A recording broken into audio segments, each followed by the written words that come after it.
Namaste, good afternoon, and welcome to UPAJ, a festival of innovation in arts. I'm Chintan Vaishnav. I'm the mission director for Atal Innovation Mission, and I'm also the chair of Startup 20 Engagement Group under the G20 presidency of India this year. This program is a part of the World Intellectual Property Day celebration, which is happening across several offices today in Delhi, with Vanijya Bhavan. And here we are in the Niti Aayog, the main conference hall of the Niti Aayog. So a very warm welcome to everybody who has joined us here in person. And then I know that there are a few people online, as well as this is being streamed online on YouTube. So greetings to everybody. What you are about to witness is an announcement of something that many of us felt was long coming and was very important. The Startup 20 Engagement Group of the G20, the Office of the Controller General of Patents, Designs and Trademarks, Pandit Jasraj Foundation, and Atal Innovation Mission Niti Aayog are coming together to announce UPAJ, a festival of innovation in arts. The festival itself is planned in July alongside the Startup 20 Summit meeting, which will be in the first week of July here in Gurugram, outside of Delhi.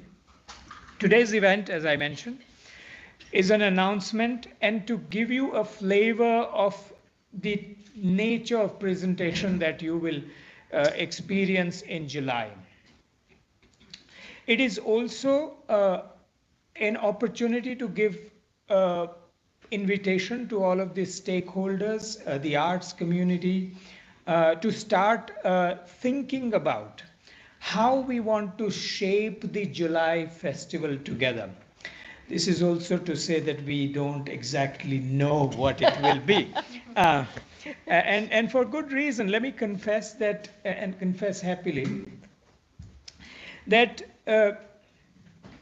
together we are embarking on a journey into somewhat of an uncharted territory. As you all know, many of you know this better than I do. At one level, originality and creativity is is existential for arts to exist. But quite interestingly, at another level, purity and authenticity is what we value in mature art forms. So there is an interesting spectrum here. Nice. Many of you who are deep into these fields, they also know that this field is evolving with time and with experimentation. And like many other fields, arts also have a very active interaction with technology, which is transforming arts like any other field. We know that the techniques of production, the techniques of dissemination, consumption, and the whole arts experience is transforming in real time. And there is just a large number of innovations that are going on in this sphere that a forum like this hopes to celebrate, and it hopes to celebrate those people who are the innovators, who are advancing the field through their innovations. I want to share this interesting statistic with you, which I was exploring last night. You all know that this is the year of G20, and startups is on everybody's minds. And still, if I were to ask you to guess how many startups of the 98,038 registered startups of India claim themselves as art startups, I wouldn't really do a raise of hands, but only 322 document themselves as having something to do with arts. That's about 0.3%. Right? Obviously, our potential is much, much, much larger than that. And that is what we are here to explore. Let me, as we do this, let us first hear from the person who is leading G20 for India. Of course, the chairman of G20 is the Honorable Prime Minister, but the Sherpa of G20 is Mr. Amitabh Kant, who has a special message for us.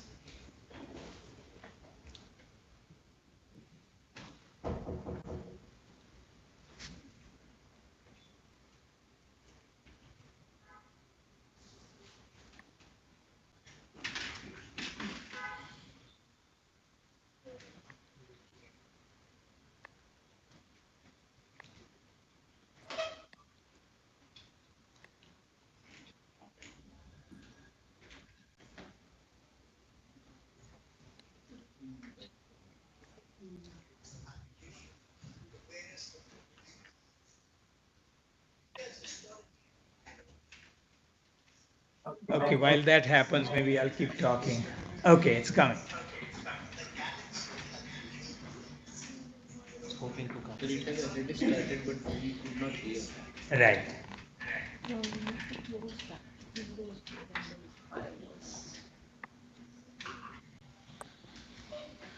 So I mentioned to you that this conversation is happening under the aegis of Startup 20, which happens to be the only new engagement group under G20.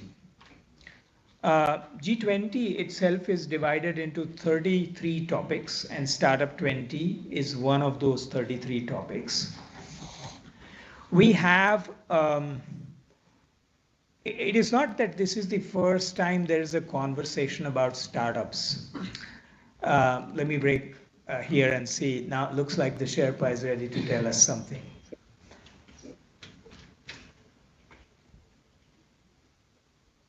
I'm delighted to see the launch of UPAJ, Festival of Innovation and Arts. My congratulations to all the teams involved, Startup 20, the Controller General of Patents, Design and Trademark, Atal Innovation Mission, and the Pandit Jasraj Cultural Foundation. This work will also initiate a dialogue to raise awareness about the facets of intellectual property and its relevance and application to the various components of the arts sector. India has historically relied on oral teaching, dissemination of knowledge and practices, especially so in the cultural heritage sector. The galaxy of cultural heritage that we see and enjoy today is a result of the unbridled creative spirit of thousands of creators who we know and love as artists through time. However, there wasn't a proportionate attention given to identifying and establishing ownership of the creativity. Our music has traveled from temples to places, to concerts, to radio, TV, and now on a global platform digitally.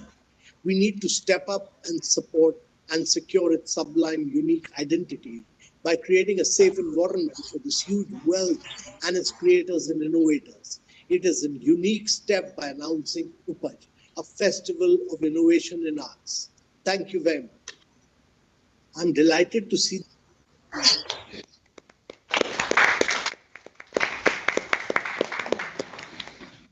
Okay, it's well, many thanks to the Sherpa, who has always been a great champion of this idea. I was telling you about Startup 20. This is not the first time G20 is talking about startups. There has been conversation about startups in the what is known as the Business 20 or the B20 track of the G20. And I'll tell you what all this means in a moment. but, but this is the first time India proposed it, and the world has agreed that startups need their own engagement group. The question is, what do these engagement groups do? Engagement groups are tasked with putting out recommendations for a given topic to say, for the world leaders as to what do we want to do as the world, as the global 20 economies on that topic. So in this case, Startup 20 will put out what do we want to do as global 20 for startup ecosystems of the world to work together. for innovators and startups of the world to work together. Now, as we start talking about that, something interesting happens where, first of all, immediately it is clear that this is not a conversation about how great India is, right? This is a conversation about what can we do as 20 that we can't do as one. And in this particular domain, we started to think about what is it that the world cares about when it comes to the domain of arts. And one of the things that was quite clear was that the ownership of arts is not a very clear, there's not a very clear pathway or paradigm to ownership of arts. There's a lot of creativity in all parts of the world, but artists don't have an ecosystem that, for example, a bioscientist has or whatever.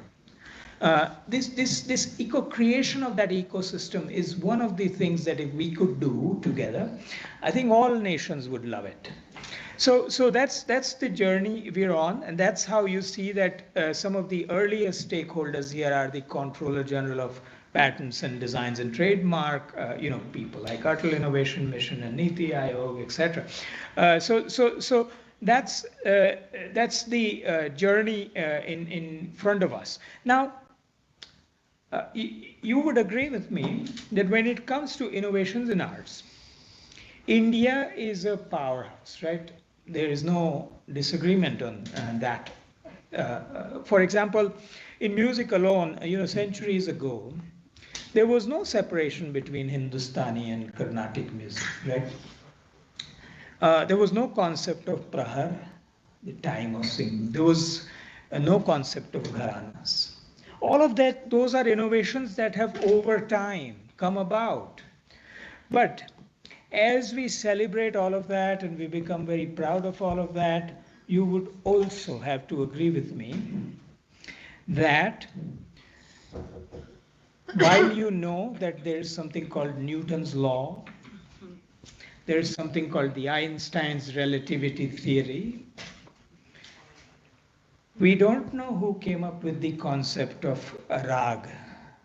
We don't know who came up with the concept of a tumri. We don't know who came up with the concept of dadra, tappa, keherwa, teen tal, dhumali, dhamar, whatever you like. Go as far as you like, right? We don't know who invented such things.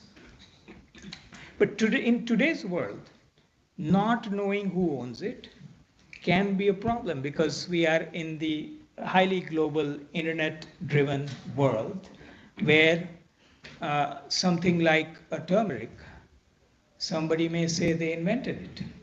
And this is a real court case, so I'm not really being facetious about it at all. So I think that's the conversation this forum hopes to have. There's much to talk about, as you can say. We don't know everything about everything there is to be talked about here. So let me just say that there are a few things that we do know we want to focus on, and then we will get going.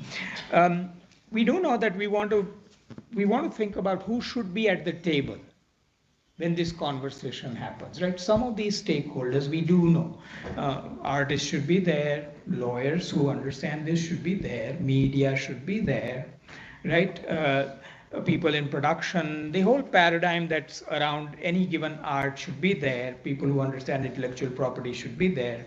And maybe there are more people. And some of these people you will hear from today, right? So the first question is, who should be the stakeholders? Who should be at the table? The second is, what does innovation in arts mean anyway? I mean, it's not a very well-defined thing. So we'll have to come together and define it.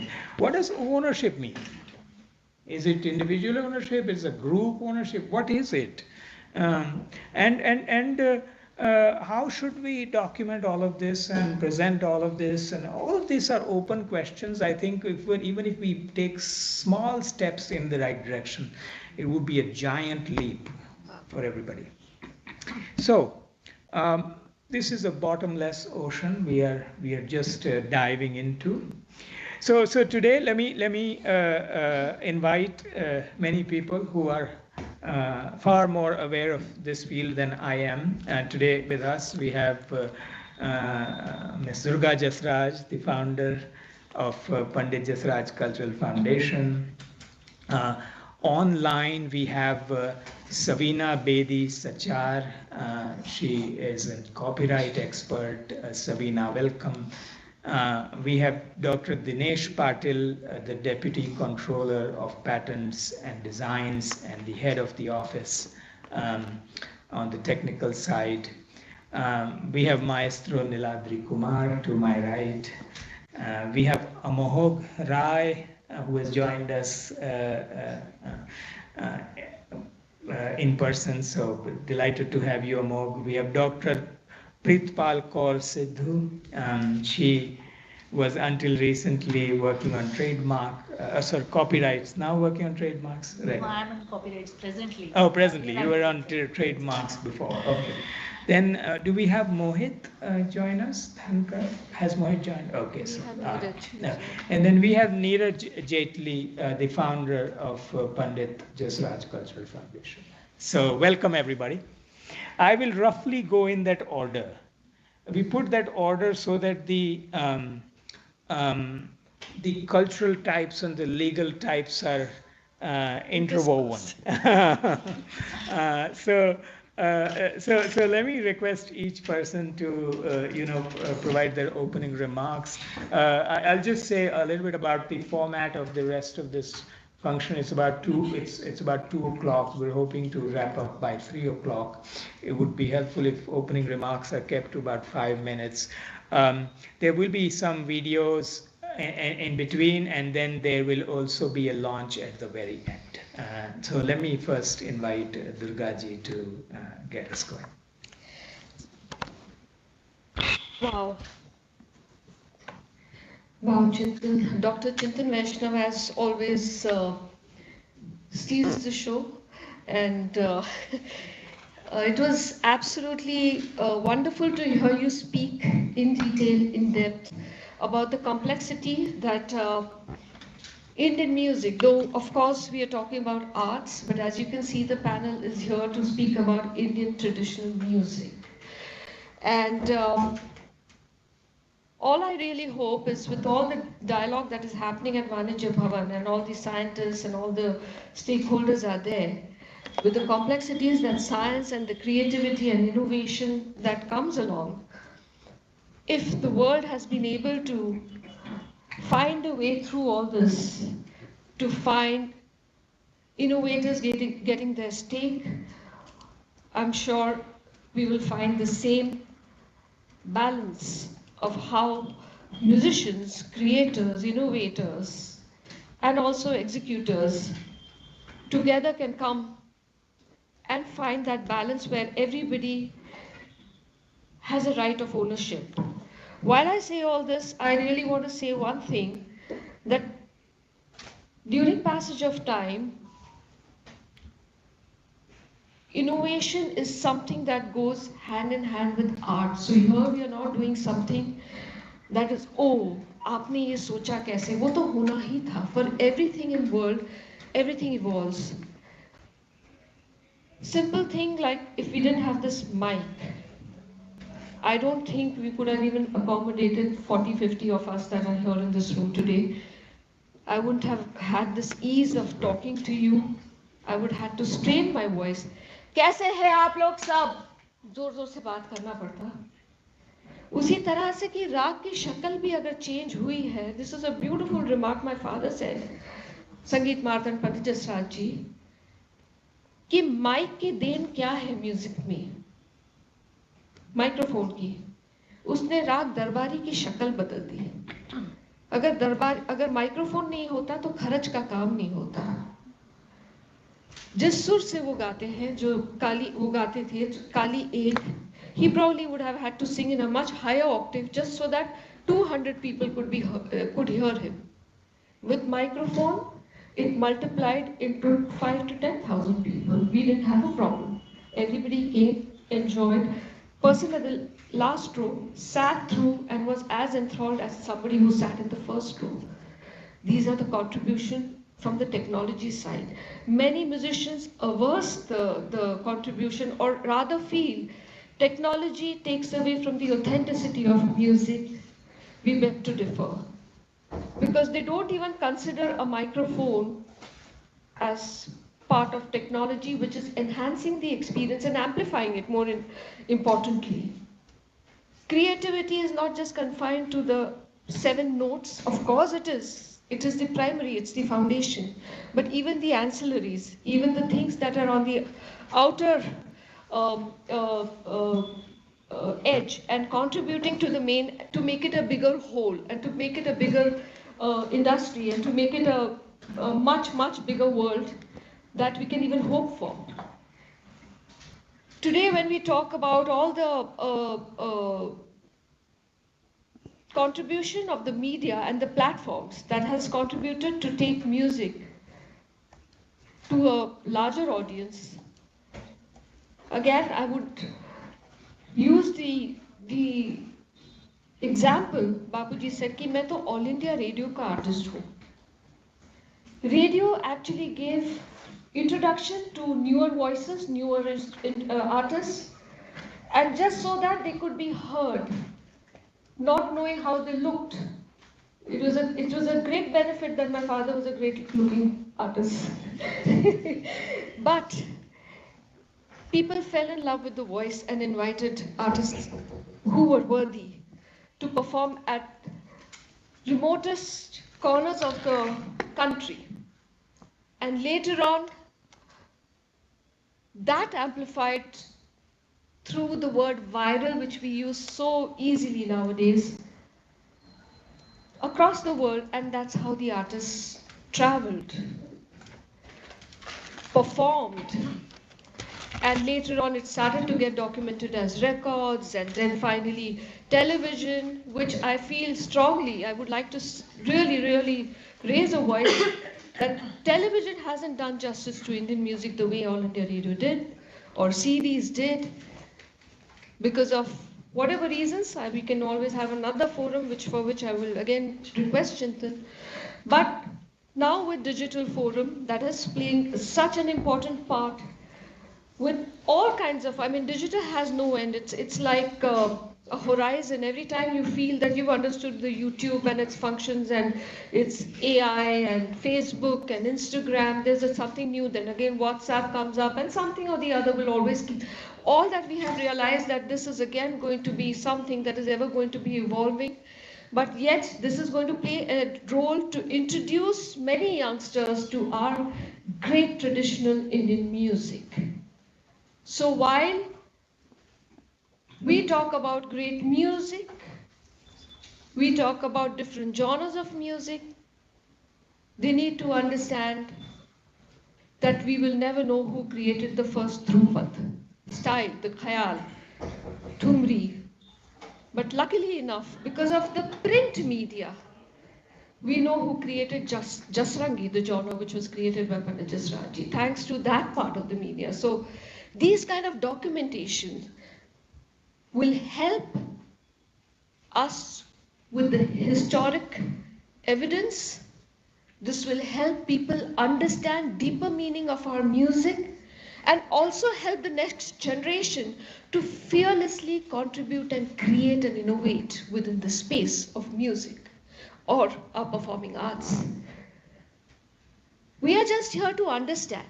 We are just here so that we can contribute, give confidence, to some extent help them feel secure with their creative process. And as we go along, also understand ourselves कि सात सुर तो है, लय है, लय तो इस पृथ्वी में भी है. अगर लय नहीं होती तो 24 घंटे में exactly पृथ्वी अपना दिन नहीं चेंज करती. Everywhere there is सुर and लय. उसको अगर लेके हम कुछ अगर नया सोचते हैं तो कभी उसमें इतिहास के पन्ने में आपको उसका रेफरेंस मिल सकता है जो आपको अनायास आपके सबकॉन्शियस में आपके घर किया है. लेकिन there is always room for new. But I always have been told that to do something new, it's not possible to do something new all by yourself. Everything in this world is a collaborative effort. Who has what kind of a share can be defined later, but let's first understand that we all coexist, even in art forms. That's all. I'm here to learn and hear everybody. Oh, thank you very much. Thank you very much, Durga. You raised a number of fundamental questions in your narrative that was put so in such simple terms, and yet, the whole idea of musicography, and I hope people listening are also thinking that this is their field, because if you look at this is the advantage of having interdisciplinary people sitting in one line.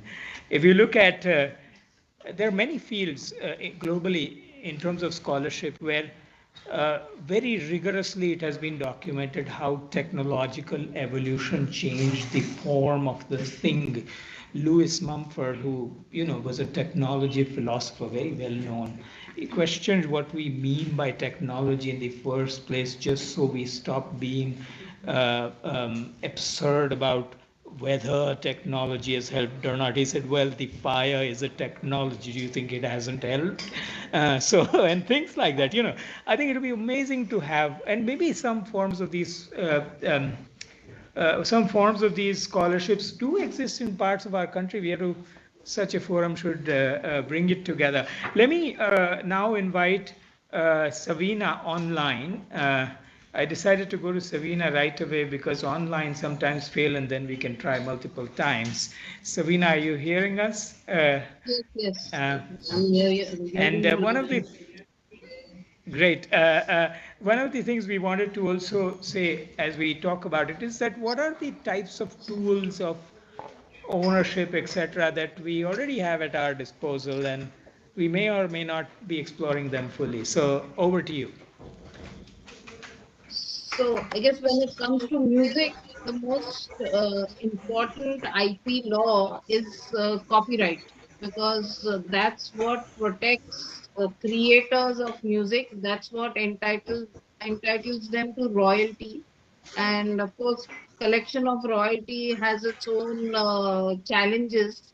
You have to form a copyright society, and we already have IPRS. There is a single society also, ISRA, which I keep reading.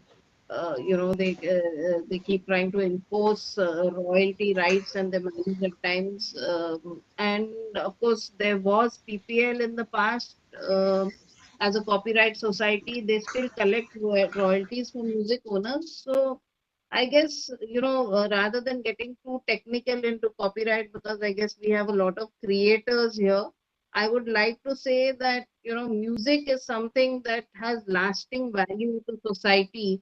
The economic development of our country and culture. So it is something that needs to be protected. And how it is protected is through through copyright, through registrations, through royalty collection societies. We also have a provision in our current Copyright Act where creators of music are also qualified as authors. So they are, as a right, entitled to royalty, and they are also not, as per the act, there is an embargo and a clear line which says that if the right to royalty is given up or waived in a contract, the contract can be made void. So it's a huge protection that is strengthened the position of music creators and musicians or singers or anyone created to the music creation. Um, of course, there are three types of rights. If I classify them as a layman, which is, the rights in the original works, the rights in the performance of the works, and the rights to disseminate the works. There is the creators have the right to authorize others and to stop them from collection, and what needs to be recognized and is being recognized also. I won't say it needs to be recognized, thanks to the current Copyright Act, and maybe it needs to be strengthened a little more in terms of formation of copyright societies. The IPRS is already there, but there are I would say there are some musicians who still complain that they are not getting their rightful share, or some creators of music. I won't call them musicians, but creators of music who claim that they don't get their rightful share. And I would like to take this forum back to some years ago, almost a decade ago, where um, there were two cases. I mean, not really two cases, there were a couple of cases, but where the radio industry uh, was fighting for its existence, I may say, in terms of royalty. So at times we look at broadcasters, or we look at, the platforms as uh, anti creators, or wanting to create value and profit only, and not wanting to develop, or encourage the creators. So there was, let me start with a case that was between PPL, and it was initiated by this the radio channel called Radio City, which actually the name of the company that owns Radio City is Music Broadcast Private Limited, or at that time it was MBPL. I was the legal head of the company at that time, and the radio industry was facing this challenge where huge royalties were being demanded from the broadcasters or from the platform uh, by IPRS and PPL. They were asking for a percentage of the revenue of all broadcasting or radio broadcasters, and radio broadcasters, barring one of the broadcasters, were all in loss because radio is free to air. Okay, now, when we speak about disseminating of music, and platforms making a lot of money, but it was a reality that radio existed more on uh, more on a barter system rather than on a revenue system. So most of the ads were actually, although you could hear a lot of ads, but most of the ads were on a barter system on radio channels, and radio was not allowed to seek a subscription fee from the from the users of music, or from their listeners. So basically, users would be wrong, from the listeners of music, and hence they were almost struggling to survive. Whereas to the outside world, it appeared that these they are broadcasters, they are huge companies, and they're ready to pay royalties and all of that. We did a very simple exercise at the end of the matter when we were about to reach the final arguments. We offered to music owners that we will play their music for not only play their music for free, we will also promote their music for free.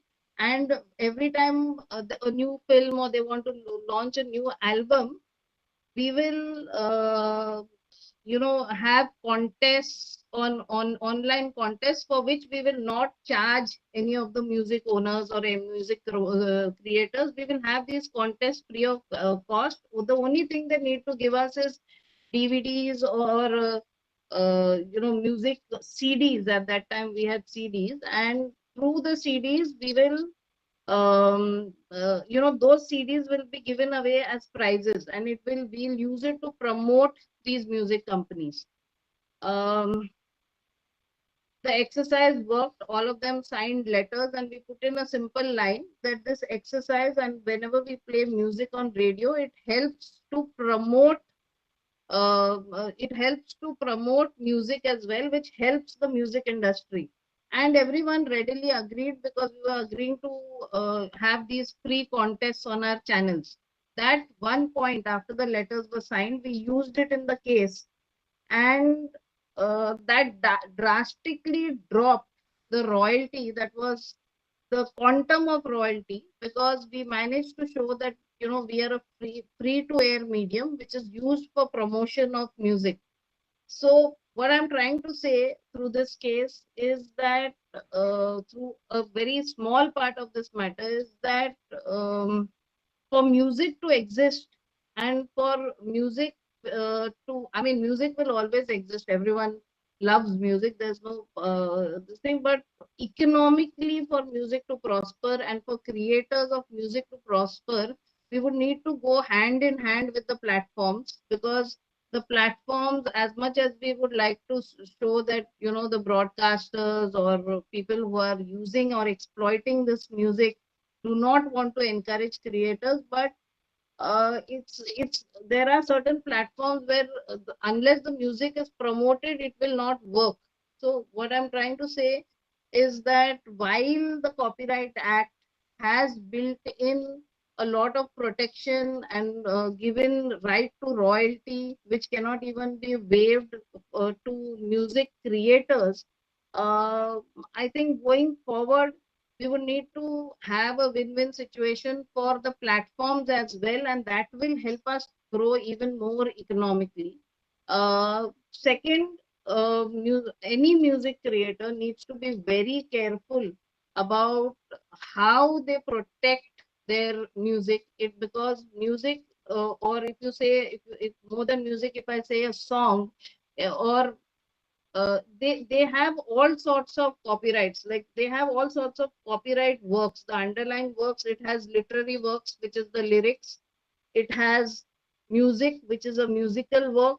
It can be performed upon if you're creating an album. So all I want to say in this forum is that we need to start realizing, like like sir rightly said, that in the G20 summit, there were very few companies, startups, which presented themselves as art companies. And I believe that I'm not very well versed with the statistics, but I don't think even one of those, even 300 or 320 companies were uh, startups which were music platforms, or there are a lot of smaller companies which have various ways of promoting artists, and these are also startups. I have seen artists who come to Bombay from small villages and want to make it big.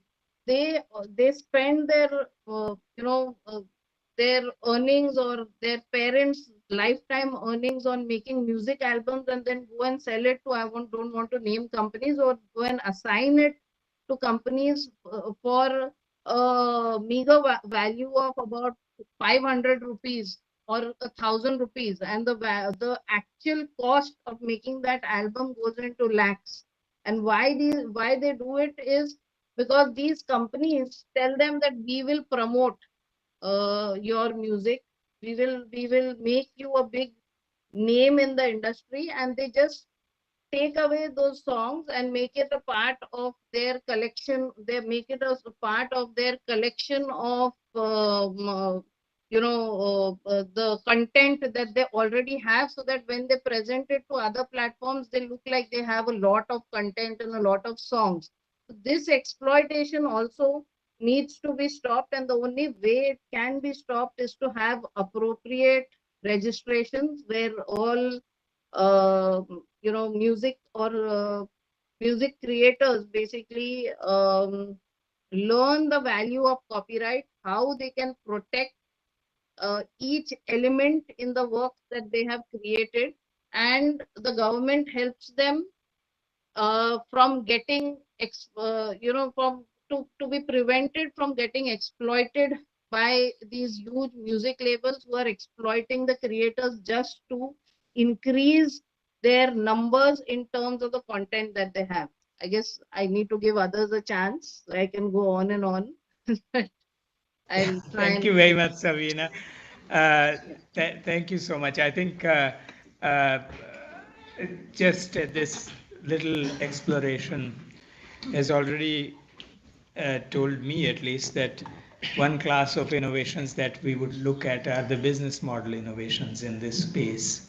Second is, it also told me that there's a stakeholder on this table that should be on this table, which are, for example, the business schools. I mean, they teach cases. Yes. Does anybody write cases on copyrights and such? I think we should do that. Let me say as we go on that I have to be honest. We limited ourselves to music because we thought we have to start somewhere, and arts is vast, right? But even within music, I mean, as we started to think, what does innovation mean? And we were thinking that, well, there's the input to the music production, whatever, technology. There is the music itself, and then there is the output. What do you do in terms of dissemination? What are the innovations, etc.? And a lot of them begin to talk to products, and products may begin to talk to patents. So let's go to Dr. Dinesh and see what his thoughts are. As very rightly said, because theme of the today's program is innovation in art, and especially uh, within the art, very narrowly we are talking about the music industry. But if we see the words innovations in art, so art is directly connected with the copyright. First of all, if one want to protect their rights by way of intellectual property rights. But when that art or music is further created and broadcasted using various technological means there is a innovations. So what are the other types of the IPRs which can be play the interplay role for getting the maximum protection for the creator? Not because I'm talking creator, because always musicians are not a creators. Some technicians, technical persons are also involved in translating that musician's art into a further technological, maybe a product or services. So when we talk about a patent, when somebody is creating some technical solution to a problem faced in that particular music industry or art industry, so and that qualifies a technology, that may be a product or the process or the instrument. So while protecting the copyright, one should also think about whether my particular innovation in that art is also whether it is eligible for patent protection, because that will also give a protection to that product and the process, or maybe the device or instrument which music industry is using.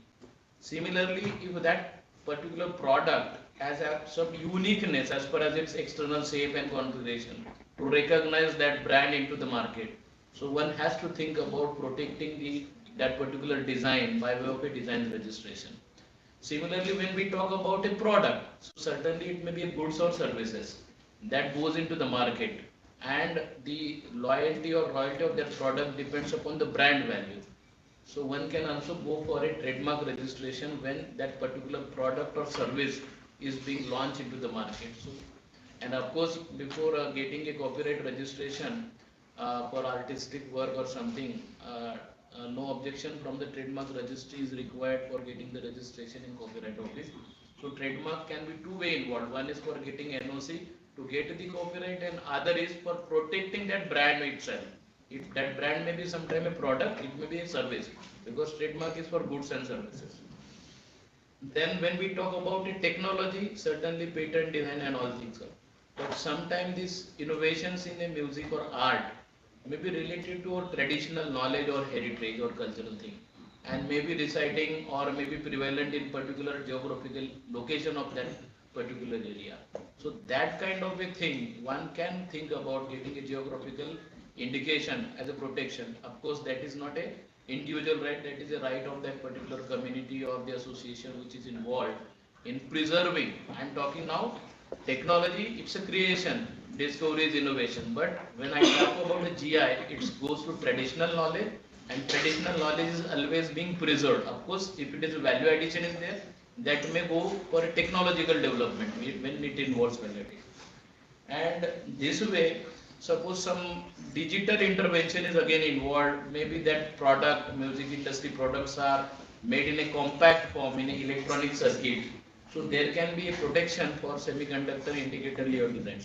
So as Madam Sabina said, ki copyright is prima facie a first IPR which can be think about while thinking a music industry, but being a controller of patents and looking after the technical administration in IP office, these other IPRs, because one cannot think how my this particular creation can be infringed, can be used, can be copied by the person in the market. So we have to think about getting a maximum protection, not only the copyright. Of course, copyright is having penal provisions and CRPCs involved as compared to other IPR. There are only civil remedies are there. But as a package, we one should think when we talk about innovation in art, because innovation always talks about other aspect of the technological development, digital intervention. So that other IPRs are equally important, and the music industry or art industry shall also concentrate their attention towards these other aspects of intellectual property rights. Nice. This is all about from my side. It's extremely insightful. Thank you so much for sharing. Now, I just want to share with everybody that, some of you may be feeling that, oh my God, I'm in a completely unknown forest now with all these terminology and so on. The first time I started to learn about intellectual property myself, I was very uncomfortable because there were all these terms to grapple with, you had to understand, you had to delineate and all that. One of my very wise professors told me, he said, uncomfortable is good. Because that's when you are learning something, right? And remember, this is not only uncomfortable for you, the artists and artisans and that community. The world is becoming uncomfortable for all farmers. If you're a farmer, somebody is watching you from the satellite and telling a bank whether you are growing something or not. It's very uncomfortable. If you're a doctor, most doctors, they're very uncomfortable because now this person has already read on Google and they've diagnosed themselves. And so it is time to embrace this discomfort. And to soothe your discomfort, I think we'll now go to a video because where I feel immensely fortunate and honored that we actually have an innovator with us in Maestro Niladri Kumar.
you, sir.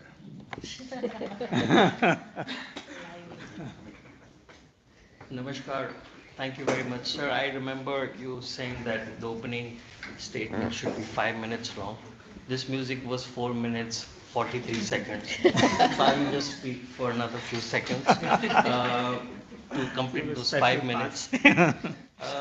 First of all, thank you so much for, even doing something like this. Intellectual Property Day. I didn't even know that it exists. Uh, Thanks for, informing all of us that intellectual things can also be called property, first of all. And property, in the meaning of the word property, is basically uh, you have some kind of ownership towards it. But I come from the sphere of work where we don't know who owns Rag Yaman. We do not know who owns the sitar, who started it. We don't know, like how you in your opening speech pointed out so correctly, Dhrupad, Dhamar, Khayal, Tappa, Thumri, all these forms of music, how did it come about? Who should be given the credit? Who has the IP to that? Thank God we don't know that. Thank God for that, because sometimes too much information is not really in the direction where we need to go. The reason being, in our country today, the youth of our country, which is basically, I guess, India is considered one of the most vibrant emerging economies because of the youth of the country. I think they need to be informed about all these terminology of Drupad, Dhamar, Khayal. What does this mean actually in our own country? I mean, probably people in the West, they might, it could be a very, very strange circumstance when we get a definition of Drupad from Wikipedia. Because our definition of Drupad will be and Khayal will be from Wikipedia. Sitar, if someone doesn't know what a sitar is, they will ask Google. So Google came much later than our tradition and music and our forms. All said and done, we need Google. If there was no Google, even most of the things wouldn't happen. So having said that, we have really very good questions in what we come up with. Even if we find a solution together, it might not be a solution which is for one particular thing, but through that discussion, you will have even better questions which get answered, I guess. And in doing that, when you said your opening statement, where I was just making some points just to look professional, and 0.3% of the startups were only 0.3% towards arts. This is not. It's something which is normal. Why will anyone do a startup in arts when there's really no economics involved? What is the economics in it? All the musicians that you see, they don't think about the economics for doing the music. For them, music is about passion. Music is about the love, and for them, music is life. So most of the great musicians that you speak to and their life, they have never actually thought about the intellectual property and the copyrights and things like that. There were other people who did that for them. And in our generation, young musicians, they are much more equipped right now to take care of their copyright. And we are in a much better space in time with the digitization of everything, where we have control over it. What we need is to be educated about it, how to go about it. For example, the instrument that you saw, not the first one, nobody knows the copyright to that, which is sitar, thankfully. Otherwise, for every concert that I play, something might have to give. But the next instrument which I called the sitar, which is an electric sitar. The reason I painted it red is because, to earn a Ferrari by playing music is very difficult, especially in India. I can at least have the color, you know.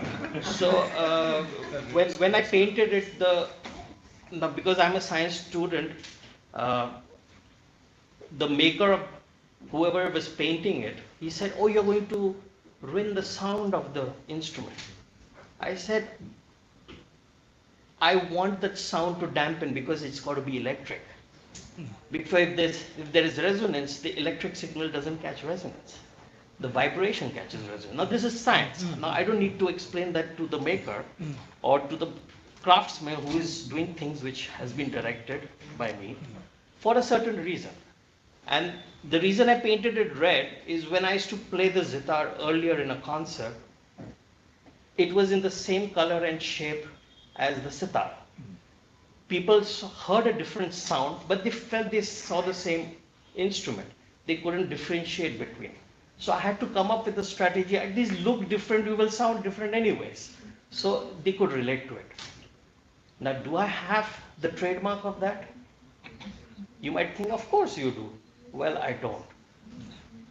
And if I don't, there are various many reasons, because all these gentlemen who have been hearing, and also the lady out there, our esteemed lawyer, Sabine Najib. And we are musicians. We create music.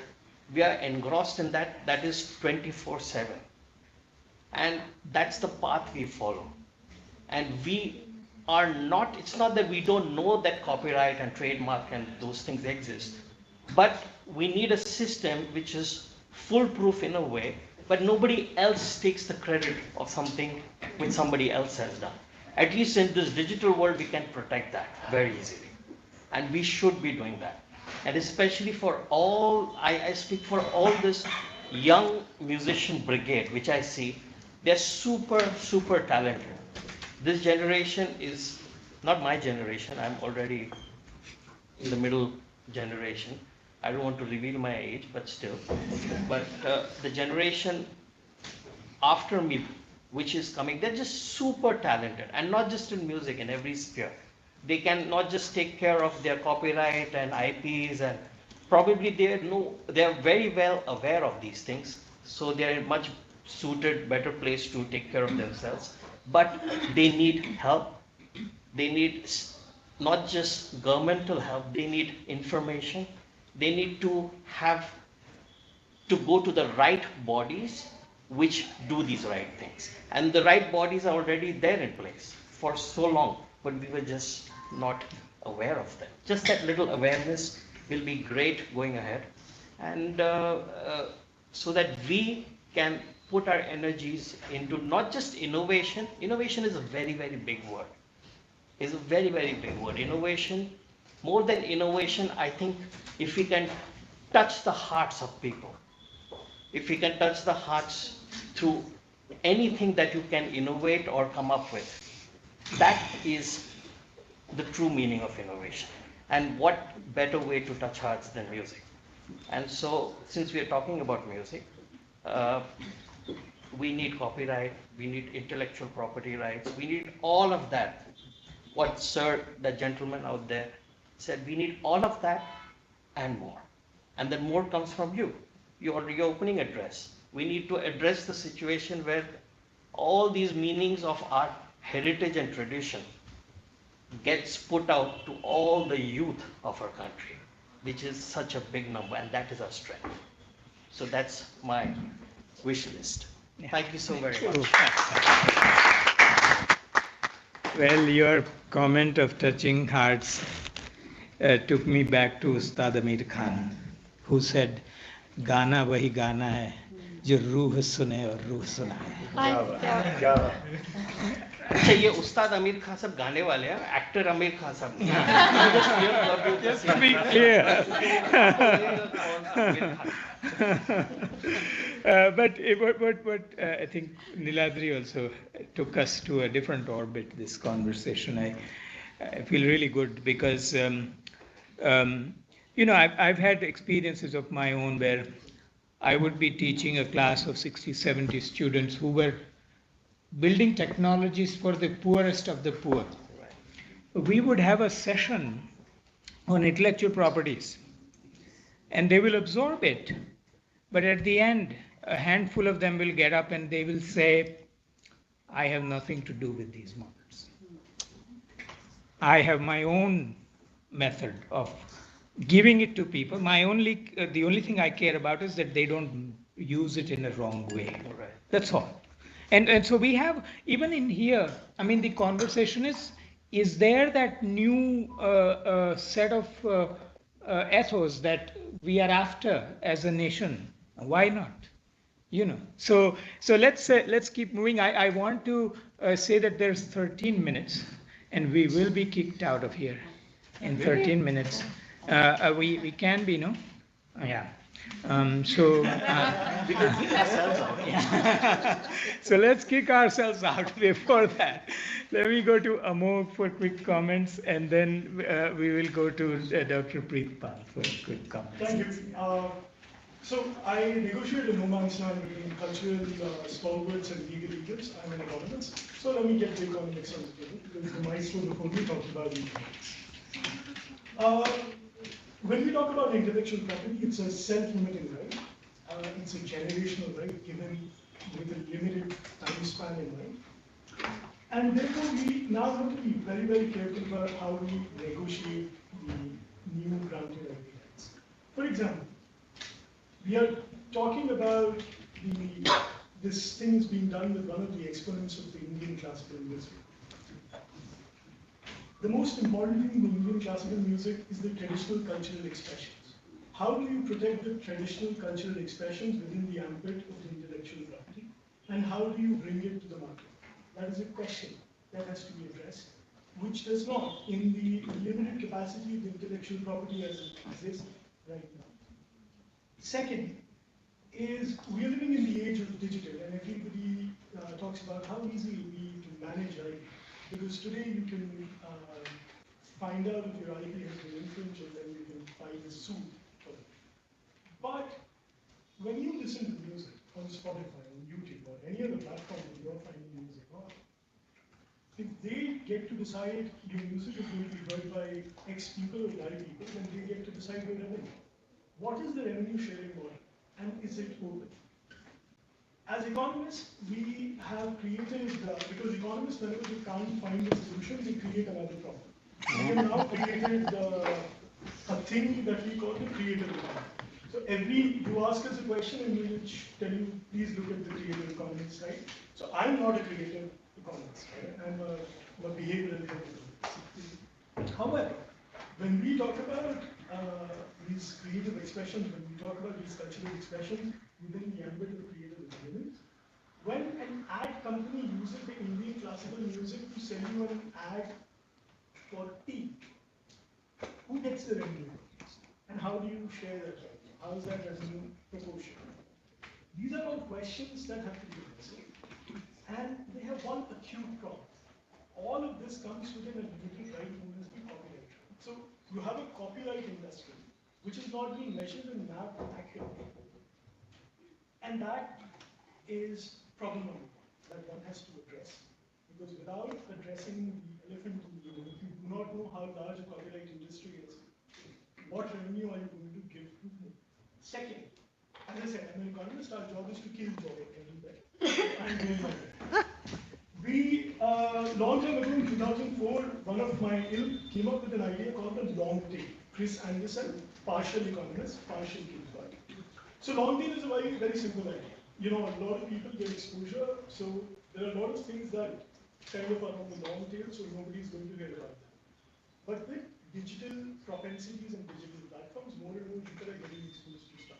So how do you proportion the attention to revenue model? Right? This is something that the creative economy has to do.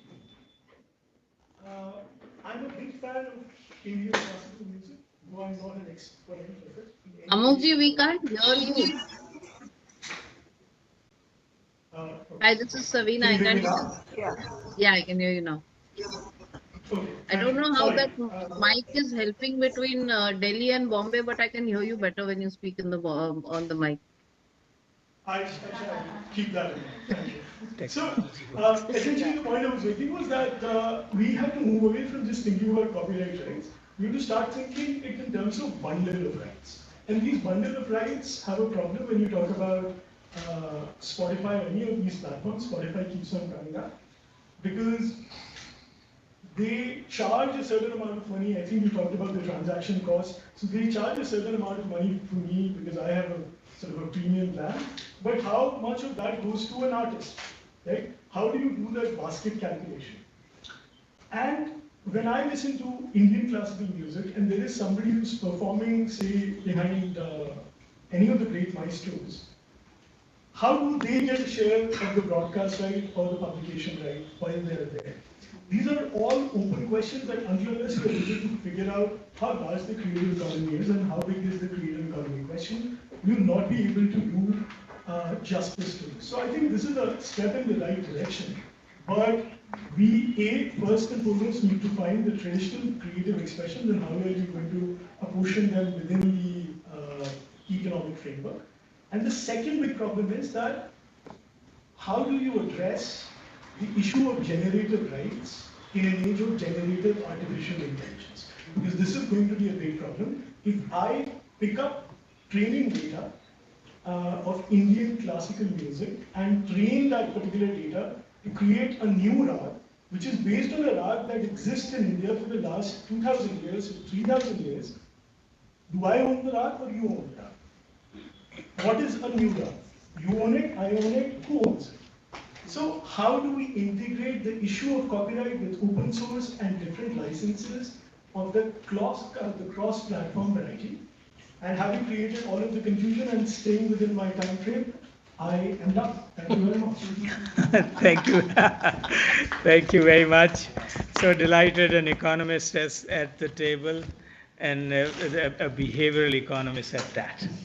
So I think that there's a big group outside now waiting for us, but we'll do the launch first. Okay, so we get done with the launch. I think I'll give this launch. Maybe he should just speak a little bit. Yeah, no. Launch is just a curtain raiser, and then we'll go. We still have 6 minutes. 6 minutes. So, I can see that. yes. Right in front. Okay, the guy here, you get to do the launch. Oh, wow. You press this button. This? Yeah, this one, center.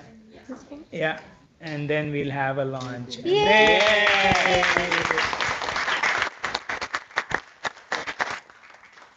So look out for us, UPAJ, coming soon in July alongside the Startup 20 Summit meeting.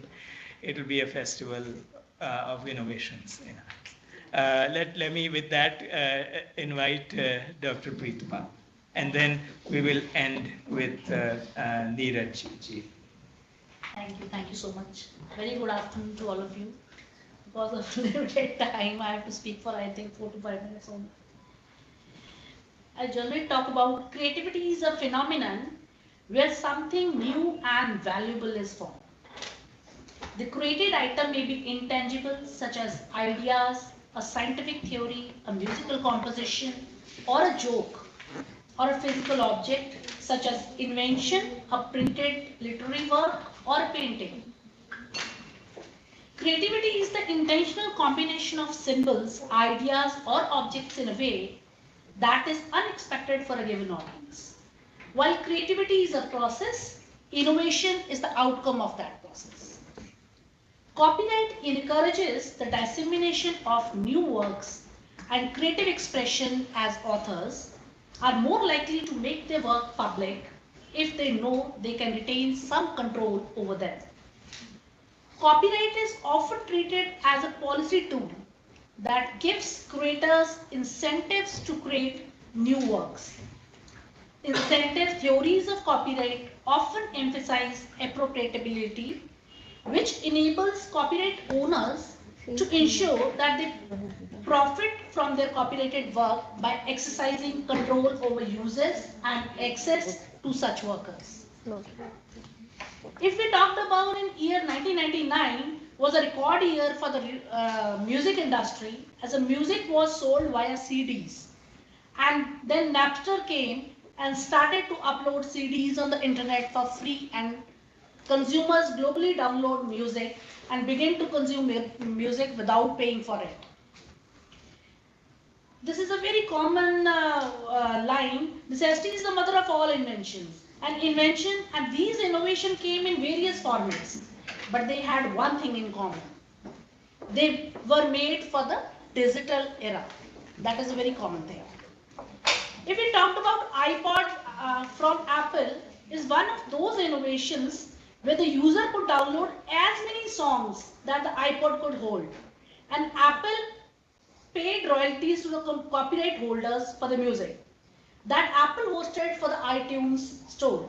Then another notable innovation came from the Sweden, where Spotify created an app which was downloaded on a smartphone. The music was hosted in app and the royalties were paid by the Spotify to the copyright holders. The biggest beneficiary being the consumer, who need not to buy one CD or 10 songs to listen in one or two songs in the same CD. Repeatedly playing of CD would eventually lead to wear and tear of the CD. Today in the digital era, if we talked about, the consumer can listen to one song as many times as they can or he or she wants. Today the consumer need not to travel to Seoul and buy CDs of K-pops. It's available and on digital sources like Spotify, YouTube, Savan.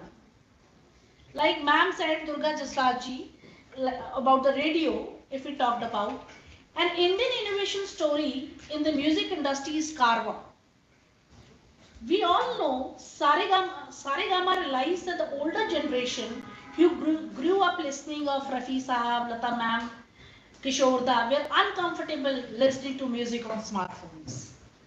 So Saregama digitized the music and gave the consumer digital music via radio experience. As the product Karwa has all the features of radio, and the older generation we are comfortable with using a radio. Today, as per records, 45,000 units were sold in year 2022. Innovation didn't stop with songs on Karwa. Today, like Gurbani and many more religious paths are on the Karwa, basically. If we talked about the creativity in music, creativity is commonly recognized as a process of existing thoughts and concepts in new ways to produce original and fittings. That is the creativity. Appropriate valuable outcomes. Musical creativity is therefore proposed as the process of combining existing musical knowledge in new ways to produce original and fitting musical outcomes. I have given you the definitional part, what creativity is, what innovation is. That is given under the Copyright Act basically. I am coming through the short because of the paucity of time. Basically, if once, I'm giving you the example, if once a pianist understands that effective melodies have a rise and fall, counter, rules of melody, they have a musical knowledge to improvise or compose stronger melodies. That is the creativity, that is the innovation that comes from him or her. Creative thinking involves thinking that is the convergent or divergent, imaginative and flexible.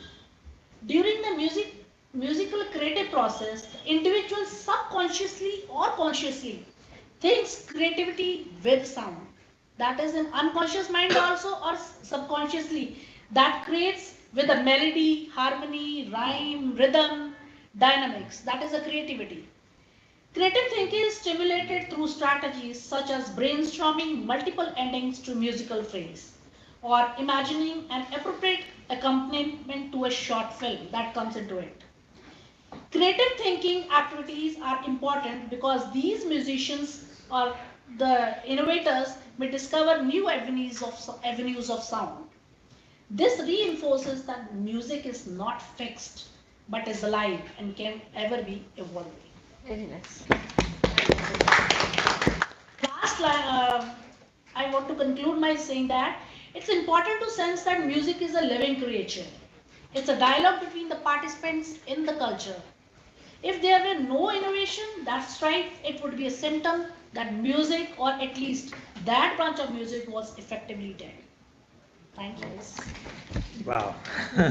Thank you so much. Thank you. A lot of wisdom in there, and also some definitional material Yes. that I started to talk about in the beginning.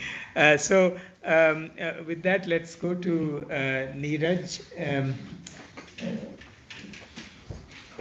To share what he gets to synthesize what everybody said. Thank you so much. Um,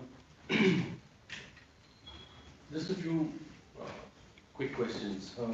Does anyone know how many musicians or dancers are there in India?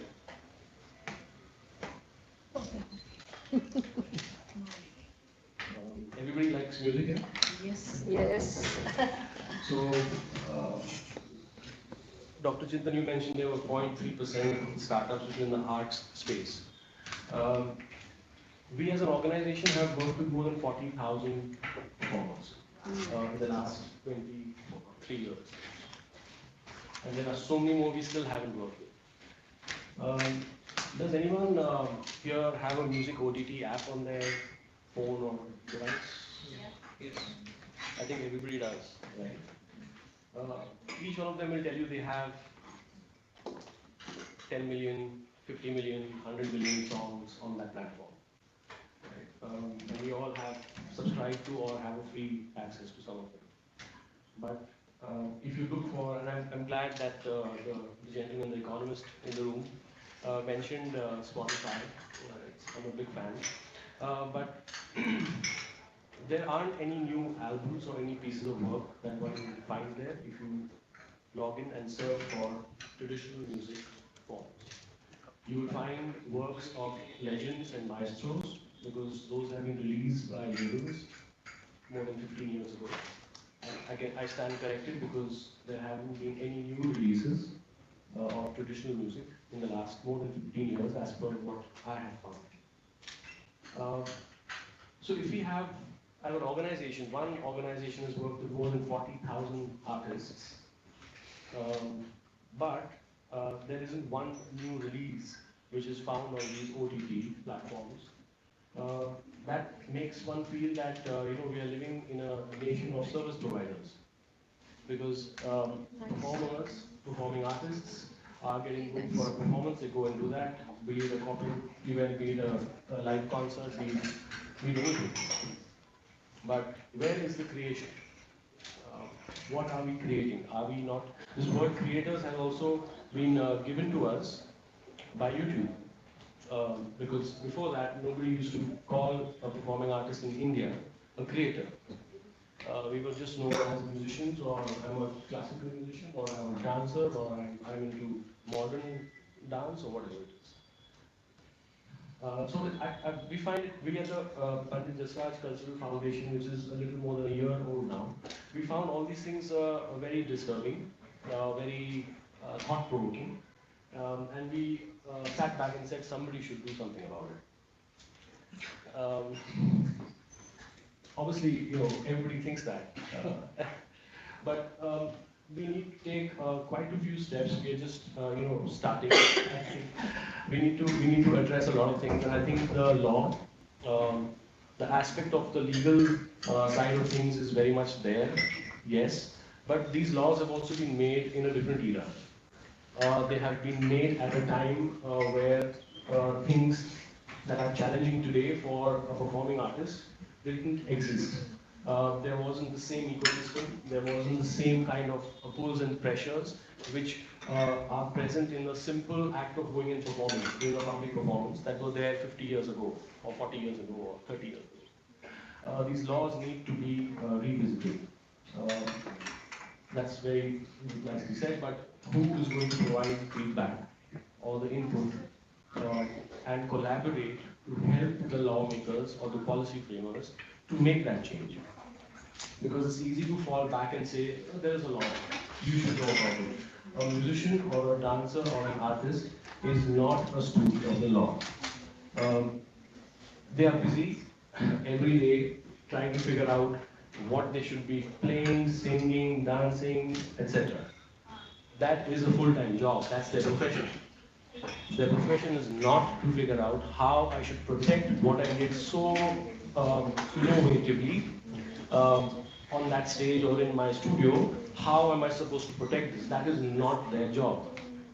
And unfortunately, in our country, there isn't a help desk where you can just dial in or you can just talk to a chatbot and say, hey, listen, I created this, I need this to be protected.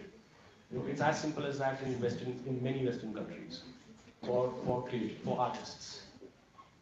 So what we feel is that there are quite a few things that need to be brought out and put on the table. It is not so much as revisiting. It is not so much as trying to find something new to talk about. These issues exist.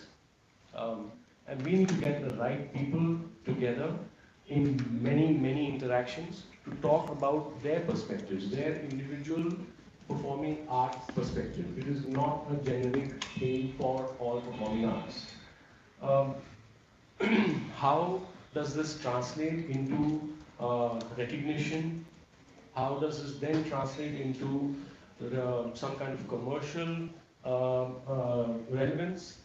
Is a very topic for a different world and a different time altogether. First, let's get the basics right. If we are going to talk about societies that collect monies from various platforms and accept it that yes, that's the way to go. All we need to do is they should give us something. I think that we are really missing the bus there. These societies, I mean, I've seen, I probably am the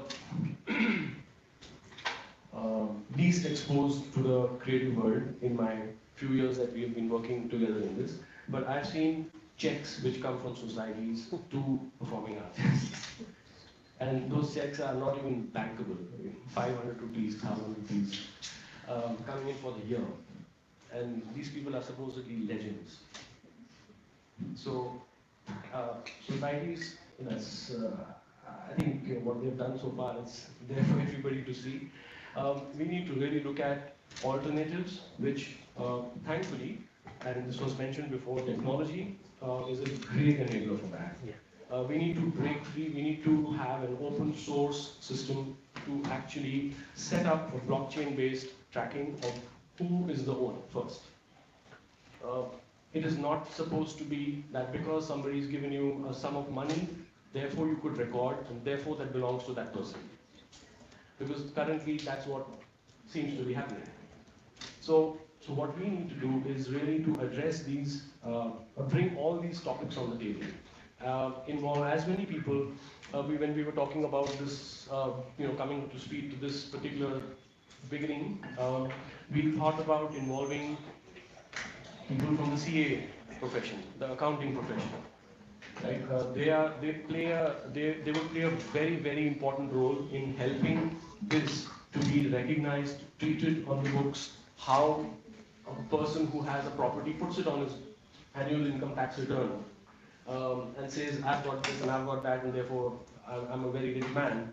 Why can't a creator put that up, which happens in many countries across the world, and generate some income or get some increase in value for themselves? So we need to innovate. We need to understand that these issues aren't limited to singers are like this, accompanists are like that, dancers are like that. We need to really get everybody a separate, customized piece of a handbook to be able to educate them, to be able to tell them that they can come to a particular platform. And mind you, the Pandit Jasraj Cultural Foundation's founding objective, one of the founding objectives, is to be that platform. That we can come and discuss this, we can come and talk about this. Maybe we don't have the answers. I'm not saying we have all the answers, but at least there is some focal point we can create wherein there is a collaborative effort to actually understand all the issues first before we say we can find you a solution. Then we can go to government, then we can go to policymakers. Everything is not the fault of the government, everything is not the job of the government. But unless and until we don't present this together, then we're just going to be, talking about this on various forums and maybe not achieve much. So I just hope that this could be a great beginning for all the stakeholders, which begin with the creators, to actually come up and say, this is what we feel. And this doesn't need to take up the time of the Atal Innovation Mission or the Government of India right now, because we need to do that work. So we need to be able to put up a consolidated, well-researched white paper to say that this is what we want to address. This is the problem we're trying to solve. And I'm sure we'll find great support in Dr. Chintan's team, guidance, Honorable Sherpa's message we all heard. I think this India is willing to listen. And all we need to do is to present a very clear and very focused set of targets that we want to meet. I hope we can do that. Thank you so much. Let's give a big hand to all the panelists one more time online here in the room. Many of you who are online seeing the streaming of this program, I want to tell you that there are many from the arts domain, as well as from Atal Innovation Mission and other parts of Niti Aayog in this room. I want to say thank you to everybody, especially also to the Controller General of Patents, Dr. Unnat Pandit, who was extremely supportive in getting us here. At Atal Innovation Mission, we are always blamed for opening large cans of worms, and we may be blamed for it today. And our answer always is, what else is there to like? We thank you very much once again, and we look forward to seeing you in July. I request everyone to just gather behind us so we can take one quick picture, and then we'll get out of here so the next group can come. But a big round of thank you goes out to Dr. Chintan Vaishnav and the team and all these people who ran around. Everybody at Atal Innovation Mission, very well done. Thank you very much. And of course to Dr. Unnat Pandit and the CG office. Thank you very, very much for making this happen and giving music this platform. I think this is for the very first time that, especially because everybody is talking about recorded music, and that means film music. This is the forum for the first time having an open dialogue for Indian traditional music, which is Hindustani classical music, Carnatic classical music, Sufi, Ghazal, Bhajan, folk music, and of course many dancers, including Shinjini is there. Shinjini, who's Birju Maharajji's granddaughter. We have Lokesh Sharma here, Lokesh Anand here, who's a fabulous, the finest Shanai player here, and many other musicians. Thank you very much for coming. Thank you very much. Thank you. Vikas, Garima, Anurag, and many others. Thanks. Okay. Quick photo.